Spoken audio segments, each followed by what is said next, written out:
today. How you doing, Karen? I'm doing good. That's good. I'm great. I know there are moving parts still, but I'm just curious how you feel about your roster.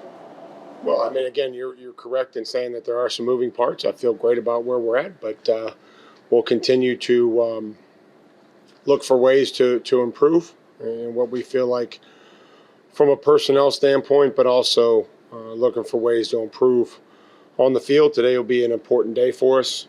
Just getting started here with the Raiders and the show team process and all that, and trying to get the looks that we need to try to begin the game planning and practicing some of that stuff. Are there any spots would you be comfortable saying that you really want to target to try to look at? No, I mean, I don't think that you really set out. You just try to focus on adding good players to your football team and whatever role that you envision for them, and kind of go from there. And so feel like we've improved through training camp, and then need to continue to improve through this process of preparing to win, and then also continuing to target players, whether that's today and the next few days as players become available. Mike, understanding things are moving fast here. Tommy DeVito awarded on waivers. What does he bring? Well, again, I think that we'll confirm all those things later on, and we put a claim in for a couple guys, and I would say that just strengthening a roster, certainly at a premium position, and continuing to add pieces, whether that's offensively or defensively, or guys that we feel like can help us on special teams.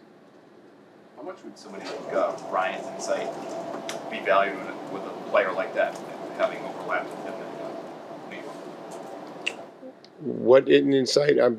Sorry, so Tommy DeVito Yep. and Ryan Cowden both with the Jets. Oh, yeah. I didn't know what you said after the well, I mean, we've had coaches and personnel people throughout the league at different spots.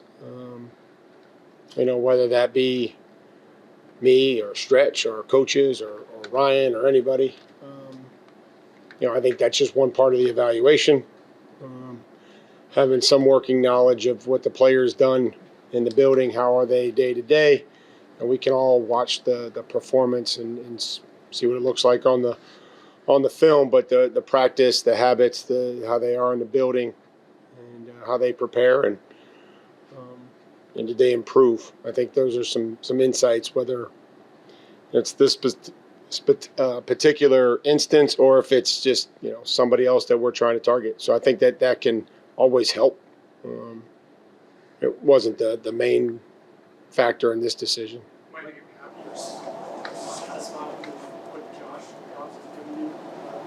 Yeah. And again, Josh has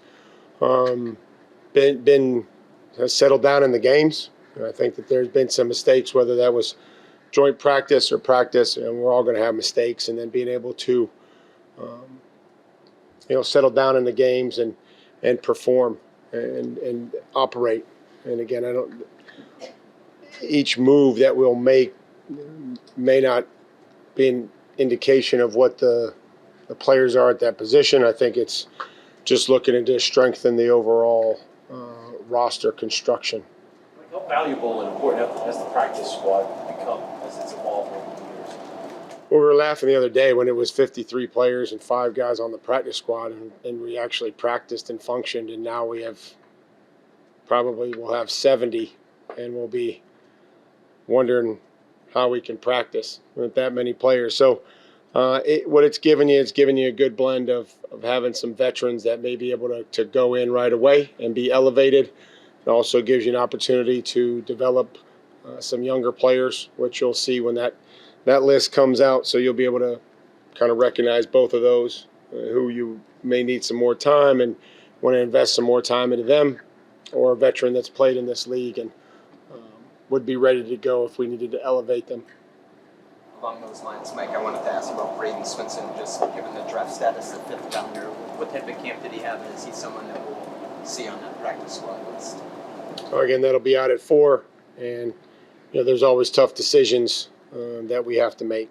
So we have to do what's in the best interest of the football team, and that's why you practice, and there's a competition and there's games to evaluate and see how they respond. So, that practice squad list will be out at 4, and it'll continue to, I think, change over the course of not only the next few days, but probably the season.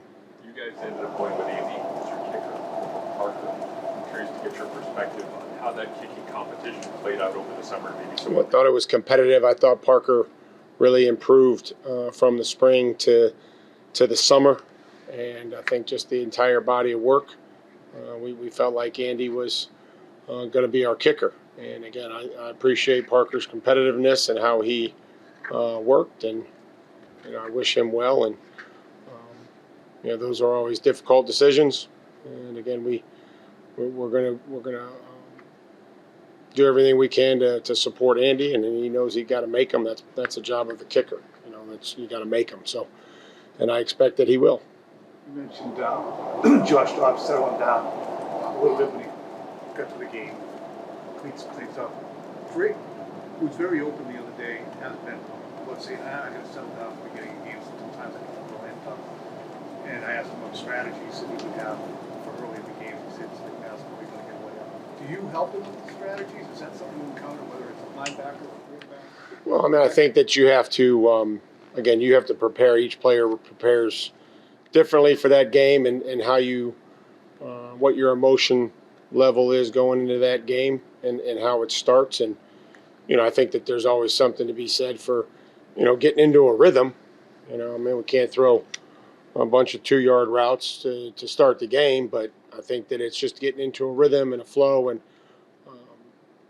the warm-up, how guys warm up. Some guys go and warm up a few hours before the game, come back in, settle down. Some guys, kind of just roll on out there, but it's all about finding your own individual routine that will allow each and every one of them to perform at a high level when we start the game. We can't, wait to the second quarter to feel comfortable.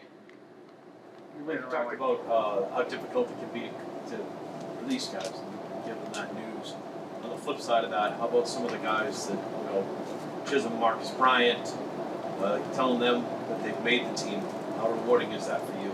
Well, I don't think that makes it any better with the players that you have to release, and it all comes to some players at different times, and everybody's got a little different journey into this league and how they make it. Some guys go through the practice squad, and some guys go on multiple teams, and some guys are undrafted and make it. I think the most important thing is that we earn the right to be here every day and earn the right and to provide value every day. Mike, understanding this is year 1 of your program, how did you balance, if at all, picking the best 53 versus the best 53, maybe in the longer term? Those are just things that you try to figure out how we got to go win games, and then we have to build and try to develop players and strengthen the roster, and just try to have a vision for guys. Not that that's always going to be perfect, but you have to try to have some idea of what they're going to be and what they're going to do for us. So I think that I think that was just the balance that we try to wage and figure out where we can have guys who would be on the again, we got to get down to 48 for the game, or be some guys that are inactive, and who can do multiple roles. Who do you trust out there, but also they have to have a level of ability to go and perform as well. So, special teams plays a factor into it, and multiple positions. Some position flex plays a part in it as well. When you request for release, how do you determine whether to grant that release or say too bad or something? I don't know who you're referring to, I guess, specifically. Absent one. Yeah, that's news to me. I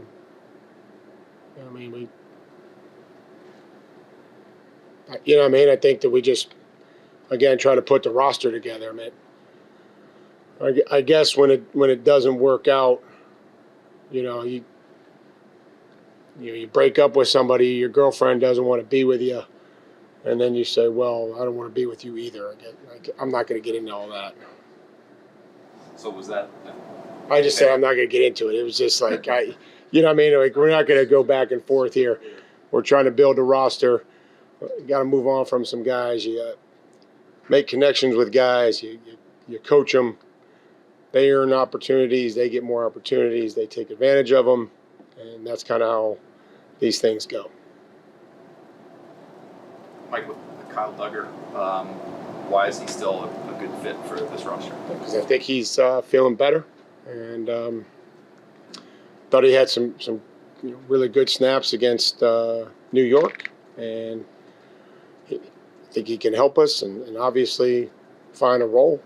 Talk to him about that. Have talked to him about that. We'll continue to talk to him about that, and provide value to the football team. Similar with Anthony Jennings, did he kind of win a spot by some of his performances later in camp or preseason? Yeah, I mean, I think I wasn't able to play in the last game, but where we were as of now, I thought he, through his practice and through his performance in the games and the way that he competed, has earned the right to be here, and he'll have to continue to do that just like everybody else will. How do you feel about the flow of information yesterday? Any rodent issues? Just tried to let you guys know whatever's going on when I can figure it out. And again, especially when it relates to a player's health, I mean, like, that's their body, that's their whatever they're dealing with. So I think some of the injury stuff gets overblown, but it is just an effect to try to, again, I'm trying to protect the player, having been one, or whether you're dealing with some sort of injury or whatever it may be. I'm always trying to be respectful of their health and different things like that. I guess I'll ask about the other NFL news yesterday. Anything to say about Taylor and Travis as engagement? That was everywhere as well as roster cutdowns. I mean, I probably have a few thoughts, none that I'm going to share right now. No. Should be a interesting wedding, maybe it's in Nashville, maybe it's destination wedding. I'm not sure, but should be a fun one if we get invited. Thank you, guys. Any shot of getting invited? No shot. I doubt it. Thanks, guys.